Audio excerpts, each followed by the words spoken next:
Yo, what is going on, guys? SMH Super Mario Hoops back with some more hoops, and today we're back into the top 50 list of all time. Today we got none other than the Claw, Kawhi Leonard. So where do I have Kawhi on my all-time list? Well, as of today, I currently have Kawhi ranked at number 24. Now, before we hop into Kawhi, like always, gonna need you guys to hit that like button. Gonna need you guys to subscribe and hit the notification bell as well. And feel free to comment what you think about the list so far, or also, just your thoughts on Kawhi Leonard and maybe how I rank him if you agree or disagree. But without further ado, let's get into Kawhi. Over the course of his career, he's been a 5-time NBA All-Star, and this includes 2016, 2017, and the years from 2019 to 2021. As we know, he didn't play much in 2018. And he's also made 5 All-NBA teams for these same 5 seasons. He was first-team All-NBA in 2016, 2017, and 2021, while being second-team All-NBA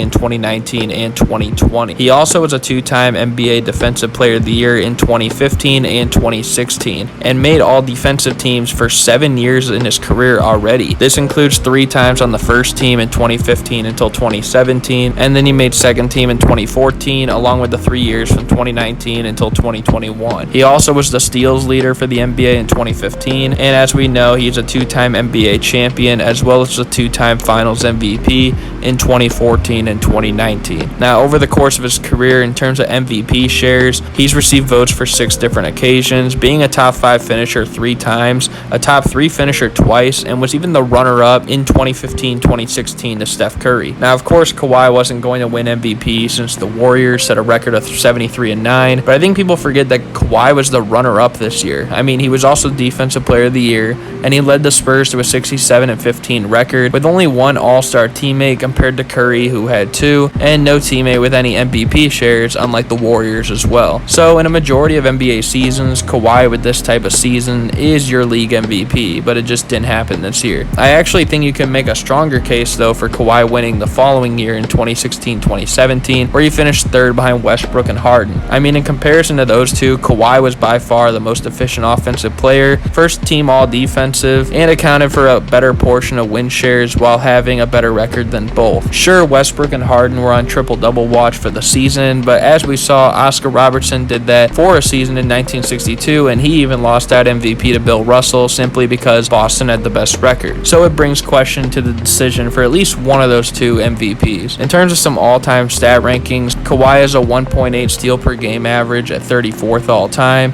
85.8% from the free throw line for 47th all-time, 60% true shooting is good for 26th in NBA history, 23.4 PER good for 22nd all-time, a .222 win share per 48 rating is 11th all-time, 6.8 box plus minus is top 9 all-time, a 4.6 offensive box plus minus is 16th in history, 2.3 defensive box plus minus good for 14th all-time, 118.9 offensive rating for 14th in NBA history, and a 101.5 defensive rating, which is 51st all-time, and that's very impressive considering the modern day and how the game has kind of evolved. But now let's progress to Kawhi's regular season accomplishments and statistics and move on into what he's done in the playoffs. And when it comes to transitioning into the playoffs, Kawhi is one of the greatest to ever do it. His scoring increases, his efficiency rises, his player impact rating increases, his VORP, his BPM, they all increase in the playoffs for him. Even his PER, which currently he ranks 10th all-time in playoff PER, but ever since he became an All-Star, it falls at 29.0, which is a higher rating than any player in NBA history for a career. In fact, Kawhi is the 3rd highest true shooting percentage in NBA playoff history at 62.1%. This is behind only Anthony Davis and Cedric Maxwell. Kawhi has averaged 20 points per game in 14 of 25 playoff series, that being the most recent 14 playoff series, with surely more to come. He also has averaged over 5 rebounds per game in 23 of 25 series, and only didn't do this one time since his first Finals MVP, and that was 2016 in the first round while sweeping the Grizzlies 4-0. And in that series, Kawhi still averaged 22 points, 3 steals, 3 blocks on 53, 61, 94 splits with a plus 46 net rating, so I think it's fair to say that him being 0.2 rebounds short in a series like this holds nothing against Kawhi. He also averaged over 30 points per game 4 times in his career and actually did so in one series for each of the last 4 postseasons. 2017 against Memphis, 2019 against Philly, and then both 2020 and 2021 against the Dallas Mavericks. Now, starting with his key moments, in 2013, people tend to forget that Kawhi, as a second-year player in the first 3 games of the NBA Finals, arguably outplayed LeBron in these first 3 games. I mean, Kawhi was given the primary assignment of guarding him, and in the first 3 contests, LeBron averaged about 16.5 points on 39% from the field, 23% from 3 as well. The Spurs were also up 2-1, and Kawhi had averaged about 11 points and 12 rebounds on significantly better shooting splits, and again was the primary reason why LeBron was struggling. This would give us a glimpse on what was to come for Kawhi, but the Heat did win this series off some crazy Ray Allen shot and Chris Bosh block that sent Miami to a Game 7 that they'd ultimately win. The 2014 Finals is when the Spurs wiped the floor. They beat Miami in a revenge series by a record finals margin, and Kawhi was Finals MVP. Now, people tend to forget that Kawhi was most certainly deserving of this. I mean, tons of people look at the stats and assume LeBron carried, and while his teammates weren't great this series, I mean, neither was he. When specifically guarded by Kawhi in the 2014 Finals, LeBron had 11 points, 6 rebounds, 3 assists, 3 steals, and 4 turnovers in Game 1. 15 points, 10 rebounds, 3 assists, 2 steals, 4 turnovers in Game 2. 4 points, 5 rebounds, 7 assists, 5 steals, and 7 turnovers in Game 3, 14 points, 8 rebounds, 2 assists, and 3 turnovers in Game 4, and 2 points, 10 rebounds, 5 assists, 1 turnover, and 2 blocks in Game 5, which altogether is at about 9.6 points a game, 7.8 rebounds a game, 4 assists per game, 3.8 turnovers, 2 steals per game, and 0.4 blocks in the time Kawhi guarded him. Now, I'm not knocking LeBron's scoring output because it doesn't take into account how many possessions, but nearly a turnover for each assist says a lot about Kawhi's defense. It also should be noted that in Games 3 to 5, after a 1-1 series in the first 2 contests, Kawhi did outplay LeBron. LeBron scored 51 of his 81 points after being down 15 plus, which many would consider garbage time, especially since most came later in Game 4 in the 4th quarter, and the Spurs broke the game open and LeBron had a rough first half. If you play the opposite card for Kawhi, then in comparison to the score between that differential, Kawhi averaged more points, more rebounds, more steals, and a better assist-to-turnover ratio than LeBron, and he was more efficient in all these games. And remember, Kawhi's responsibility was to stop LeBron, was more consistent than LeBron's to guard Kawhi, and yet he was still outclassed. Tons of people seem to claim this series is more proof of how LeBron didn't have help, but in reality, he was outclassed by a 22-year-old when the moment mattered most.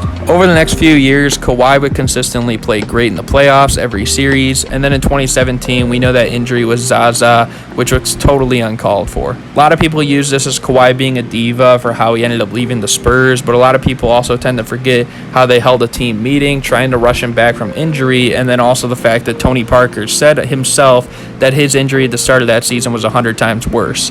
Eventually, this wore on Kawhi, and then he ended up leaving. And with the Toronto Raptors, they went through the Orlando Magic in the first round, and against Philly, he had arguably his most iconic series. 34.7 points per game, 9.9 rebounds a game, 4 assists per game, 1.3 steals per game on 63.4% true shooting, along with a Game 7 game winner to move on to the conference finals. And in that conference finals, they did drop the first 2 games to Milwaukee, but Toronto won the next 4, and Kawhi shut down Giannis in those games. And in the finals, he was the best player. I know people want to look at Durant's injury and Klay's injury, but most of those people are LeBron fans, and they would say the same thing about Durant being part of an unfair super team with the Warriors, so it doesn't really make sense there. As for Klay, yeah, he did miss a game and a quarter, but even in the games he did play, the Raptors would have still been up 3-2. In 2020, Kawhi joined the Clippers to everyone's surprise, except mine. And while he hasn't won yet, he's still been really good. Yeah, his Game 7 in 2020 was rough, but that's one game. I mean, please go review the rest of the 2020 playoffs for Kawhi and then try to tell me he was bad that postseason. Just in the Denver series, he led the team in all 5 major stat categories, and that's including his last game. Don't people praise LeBron every day for doing the same thing on multiple occasions in playoff losing efforts? And yeah, it was Game 7, but we saw this year the bubble had a lot of fluke to it. The Miami Heat, Jamal Murray prior to injury, the Blazers outside of Dame, the Lakers, I know they were injury plagued, but they still had a lot of disappointment. And in 2021 playoffs, Kawhi was top 6 in points per game and true shooting percentage, which is very impressive since he's the only one who did that. He led charge of 2-2-0 comebacks, and in a Game 7 against Dallas, had the most statistically efficient scoring performance in a Game 7, arguably ever. I mean, it was the best since Shaq. We got to remember Kawhi's offensive versatility is a lot greater than Shaq's.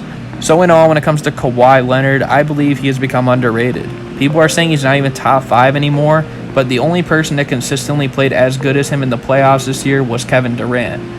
Except, of course, Kawhi's a much better defender, and that's something people are trying to take away from him as well. I mean, he was all defensive this year. Yeah, he wasn't Defensive Player of the Year caliber, but go check the fourth quarters and how he did against Luka Doncic, because he ultimately shut him down that series. While carrying a bigger offensive load, he's not going to be able to do quite as much defensively, and especially go check Paul George and how he ended that Mavericks series. I mean, Kawhi was doing about everything he could. In the last 4 games, Kawhi basically just backpacked PG. And I know Paul George was good in the second round and the third round, but I think that people started to forget how good Kawhi was as opposed to what Paul George was doing early on, and the big reason why they even got past the Mavericks. Looking at everything Kawhi's shown us in the playoffs, he's a top 2 player in the NBA in my opinion. I mean, if you think Durant is better, I can respect that, but I think he's better than Giannis. I mean, he has more offensive versatility. He's more consistent in the playoffs. Can't take Curry over Kawhi right now because he has no argument defensively, and Kawhi is just a better playoff performer. Now, prime LeBron, I mean, yeah, that'd be fair, but I think that ship has sailed. Kawhi comes back a shell of himself, then we can have a new conversation. But until then, I think that he's a top 2 player in the league today when fully healthy, arguably number 1, and top 24 of all time. So I hope you guys enjoyed this video. If you did, be sure to like, comment, subscribe. Let me know what you think about Kawhi. Was I maybe overrating him myself, or was I underrating him too, or did I properly rate him? However, I do think one more thing underrated about Kawhi is his true loyalty. I mean, yeah, he kind of got his way out of San Antonio. However, he did win a championship for them. And then he went to Toronto in a year where he had his mind set on LA, and he played the best of his ability, and he got them a championship. And now he's hoping to do the same thing with the Clippers when he comes back. I mean, he easily could have threw in the towel for the Toronto season, but he didn't. And I mean, he played the best of his ability, like I said, got them a championship, didn't make any excuses, and I'm sure Raptor fans love him for that. I think that's going to do it for me, though, so I hope you guys enjoyed, and I'm out. Peace.